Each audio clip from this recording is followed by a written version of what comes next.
Aaron. Yeah. Why didn't you say it the first time I said Aaron? Because it's pronounced Aaron? You done messed up, Aaron! Aaron is here. Welcome back, everybody, for more SPTV, where every day is a great day. Not to be in a cult. All right, let's talk about Scientology's tiny little angry leader, David Miscavige, being deposed. Was he deposed yesterday? Guys, there's been a lot of spicy developments in one of the lawsuits against David Miscavige. And I haven't really been doing all the updates because I actually haven't been doing as many videos as I want to do. And so many things have been slipping through the cracks. This lawsuit that we're talking about today is the Jane Doe versus Gavin Potter, David Miscavige, Church of Scientology International, Art Religious Technology Center, and Bridge Publications. This lawsuit is the one that got to the point where the judge issued a ruling in this case that Scientology's arbitration agreement was not enforceable, specifically because it was unconscionable.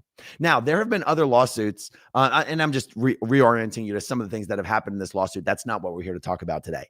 There have been other lawsuits where it has been ruled that the arbitration agreement was not enforceable, but it was never because the agreement itself was unconscionable. It was because of things like the lawsuit was relating to things that happened after the plaintiffs left Scientology, and therefore they could no longer be bound by the arbitration agreement. So this lawsuit is huge for several reasons, but one of the reasons is what I just said.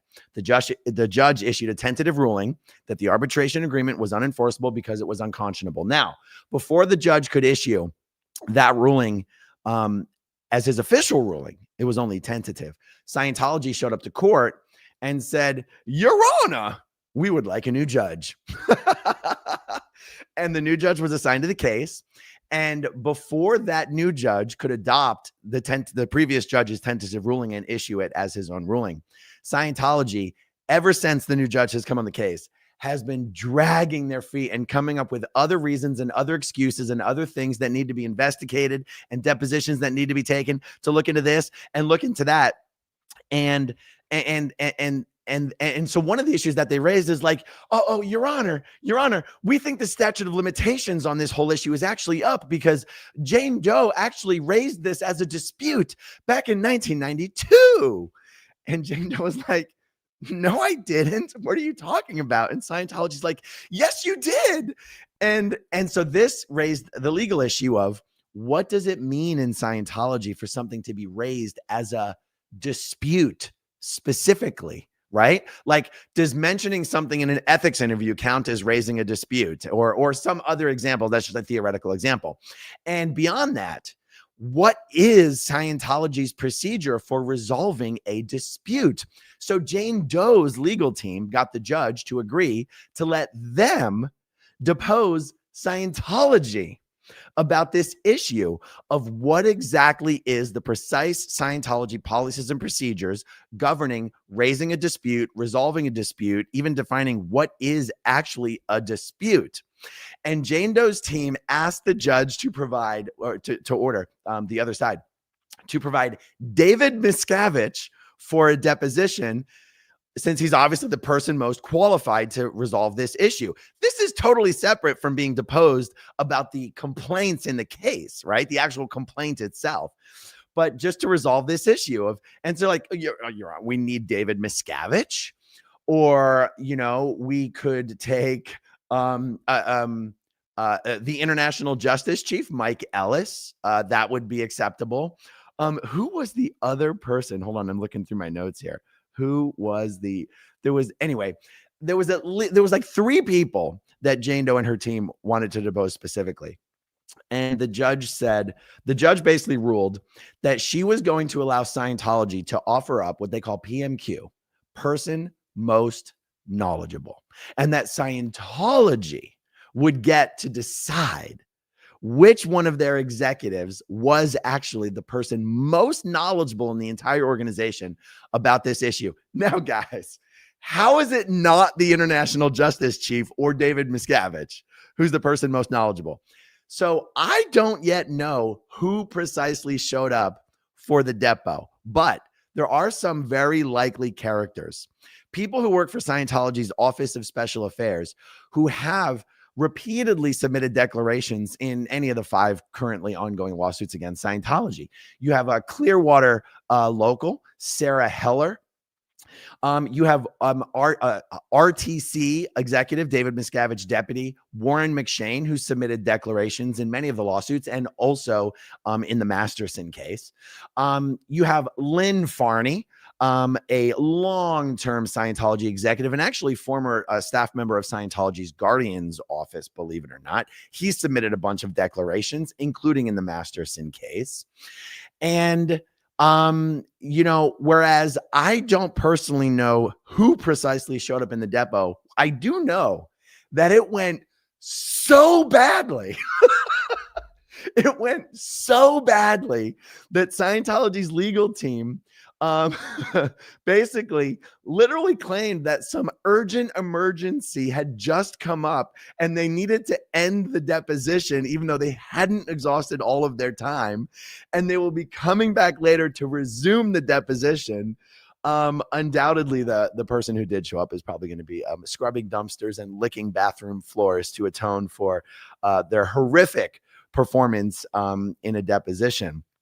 But I'll tell you what, even if David Miscavige himself is not the one who showed up as PMQ, at the last hearing regarding this, the judge said she was absolutely, is it he or she? I always forget. No, I feel like, oh God, I forget, guys. I'm sorry. I get all the cases mixed up. The judge said that if the person provided is not sufficient, that Jane Doe's team can come back to the court and ask for the real PMQ. And they're already on record as saying David Miscavige is basically the person most knowledgeable. And it's really kind of an interesting little pickle for Scientology, because they were just given an opportunity to literally pick the single executive most qualified to answer these questions. And if this person that they've picked shows up and shits the bed, how does Scientology explain not providing David Miscavige or not providing Mike Ellis? Now, what's interesting, again, as a layman, I'm just saying it's interesting to think that David Miscavige is one of the defendants in the lawsuit and yet may possibly be deposed for a specific issue like Scientology's dispute procedure, separate from being deposed as a defendant in the lawsuit. Just kind of interesting. Now, of course, David Miscavige's entire approach to this case is, what do I have to do with anything? Why am I even in this case? I don't have anything to do with Gavin Potter. I don't have anything to do with Jane Doe, who, by the way, is the same as Jane Doe 1 in the Danny Masterson case. That's okay to say. I'm not letting anything out of the bag. What does David Miscavige have to do with anything? I'm going to tell you what David Miscavige has to do with something. In fact, I'm not going to tell you. Lisa Marie Presley is going to tell you, and I'm going to share with you the text message from Lisa Marie Presley. Okay, this is something that's been in the public record and in many people's hands for many years. I'm not letting anything out of the bag by sharing this text message with you.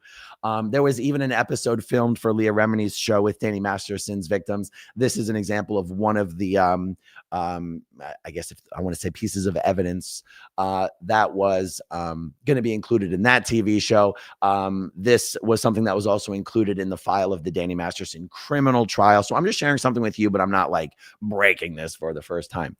Let me show you. David Miscavige, this is what Lisa Marie Presley thought you had to do with this. Here's the text from Lisa Marie. I have blacked out Jane Doe's name. Lisa Marie says, this is a text message to Jane Doe. It is naive of you to think that they wouldn't. You'll see what she's talking about. It's naive of you to think they wouldn't. You're not just a whatever. You know a lot of data. You were married to Gavin. You know a lot. Plus what you went through with your dad.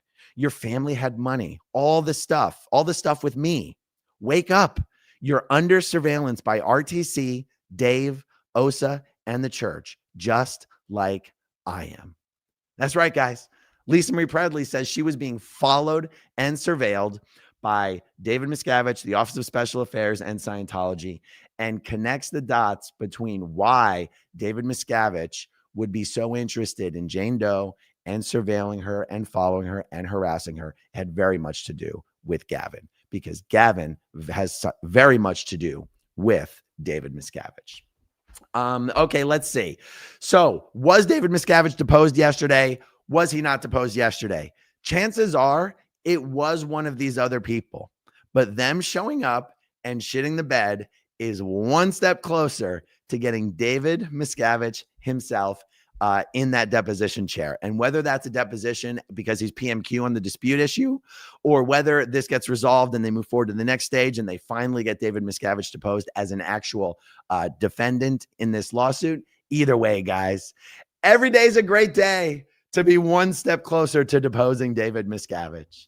Okay, let's see. Is there anything in my notes that I wanted to? Dun, dun, dun, dun. That's probably it. Let's go through some starred comments and we'll wrap it up. By the way, the streaming arrangement on this video right here is the same one as earlier this evening.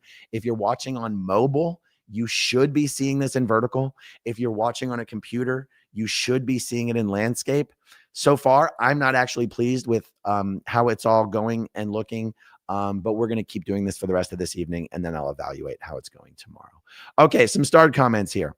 Old Frizz, please let Miscavige be deposed. Northern Girl, the lengths they go to with their fuckery knows no bounds. Jen Kessler, so if the cult gets to decide, it's just a matter of who they're going to throw under the bus. Constance June, all these sticky noises. Any deposition of David Miscavige would be interesting. Love Maddie. So shouldn't David Miscavige have been the most knowledgeable? Captain Micromanager. REM Arts. I am on a computer and this is still in vertical mode. Is this another dual stream? If so, it's not doing what it should be doing. I know I don't quite understand what the deal is, but if you go to my YouTube channel, like the front page of it, you know, and you pull up my live streams, you will see that this live stream is listed there twice. And one of those is supposed to be a vertical stream. One of those is supposed to be horizontal. And YouTube is supposed to show you the right one based on what device that you're on, but it doesn't seem to be working. Anyway, guys, that's it for this video, but I'm still doing another one before the night's over. So hang in there. Thanks for hanging out with me, and I'll talk to you guys soon. Okay, if you want to see my rock and roll songs, click right on this guitar. And if you want to see a different one of my videos,